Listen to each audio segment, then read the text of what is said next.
अस्सलाम वालेकुम। इन तस्वीरों को ज़रा गौर से देखिए। ये पाकिस्तानी मीडिया की रिपोर्टिंग है Indian moon mission Vikram lander और प्रज्ञान रोवर के बारे में। लैंडर विक्रम और प्रज्ञान रोवर से राब्ते की कोशिशें नाकाम, भारत को एक बार फिर रुसवाई का सामना। अबे साले तभी मेरा माफ करना, गुस्से में इधर उधर निकल जाता हूँ। दरअसल हुआ ये है कि भारत ने जो अपना मिशन मून पर भेजा था वो वहाँ पे सही सलामत उतरा। ये अपने आप में ही एक बहुत बड़ी अचीवमेंट है, क्योंकि इससे कुछ ही दिन पहले रशिया का एक मून मिशन जो चांद पर जा रहा था लेकिन वो क्रैश हो गया। लेकिन इंडिया का जो मून मिशन था वो सही सलामत चांद की सरफेस पर लैंड हुआ। इस विक्रम लैंडर और प्रज्ञान रोवर को बनाया ही इसलिए गया था कि ये चांद का एक दिन सरवाइव कर सके, जो जमीन के तकरीबन 14 दिनों के बराबर होता। तो ये विक्रम लैंडर और प्रज्ञान रोवर चांद पर काम करता रहा, बहुत सारे एक्सपेरिमेंट्स किए, बहुत सारा डाटा कलेक्ट किया। लेकिन उसके बाद रात शुरू हुई, जो बहुत लंबी रात होती है, 14 दिन की एक रात। तो जब चांद पर रात हुई तो साइंसदानों ने इस विक्रम लैंडर और प्रज्ञान रोवर को स्लीप मोड में डाल दिया, क्योंकि सूरज की रोशनी नहीं थी और चांद अपने सोलर पैनल से अपने बैटरीज को चार्ज नहीं कर सकता था। साइंसदान ये एक्सपेक्ट कर रहे थे कि इस चांद की रात गुजरने के बाद हो सकता है कि हमारा ये रोवर और ये विक्रम लैंडर दोबारा से जाग उठे, कुछ मजीद तजर्बात करे और कुछ मजीद डिस्कवरीज करे। तो ये एक एक्स्ट्रा प्लस पॉइंट था, वरना अपना काम वो पहले 14 दिन तक मुकम्मल कर चुका था। लेकिन जब चांद पर रात खत्म हुई और दिन निकला तो इसरो के साइंसदान बहुत कोशिश कर रहे हैं विक्रम लैंडर और प्रज्ञान रोवर से राब्ता करने की, लेकिन अभी तक कोई राब्ता नहीं हो पा रहा। असल में मसला ये है कि चांद की जो लंबी रात होती है, जो 14 दिनों तक रहती है, इसमें चांद का दर्जा हरारत -183 डिग्री सेंटीग्रेड तक गिर जाता है, यानी कि बहुत ज्यादा शदीद ठंड होती है वहाँ। ऐसा इसलिए होता है कि चांद पर कोई एटमॉस्फेयर नहीं है, कोई गैसेज नहीं है जो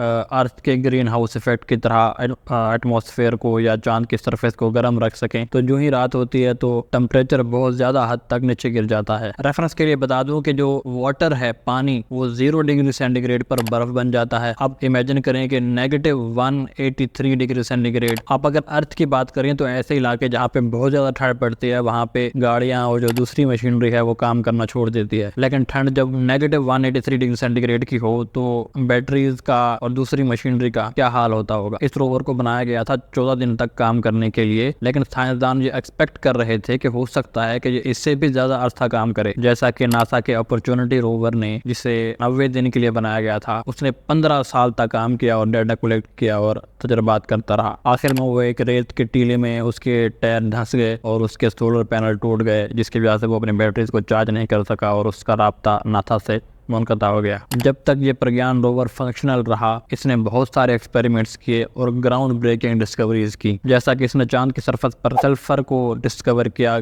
जो कि लाइफ का एक इम्पोर्टेंट एलिमेंट है। इसके अलावा aluminium, calcium, iron, chromium, titanium, जिससे ये आज का आईफोन 15 बनाया गया है, मैंगनीज और सिलिकॉन शामिल हैं। इस प्रज्ञान रोवर ने मून के टेम्परेचर को स्टडी किया कि वक्त के साथ साथ टेम्परेचर कैसे वेरी करता है, और इसके अलावा सोलर विंड्स को भी स्टडी किया गया। इतनी सारी अचीवमेंट्स और डिस्कवरीज के बावजूद भी पाकिस्तानी मीडिया को ये लगता है कि इंडिया को रुसवाई का सामना करना पड़ा।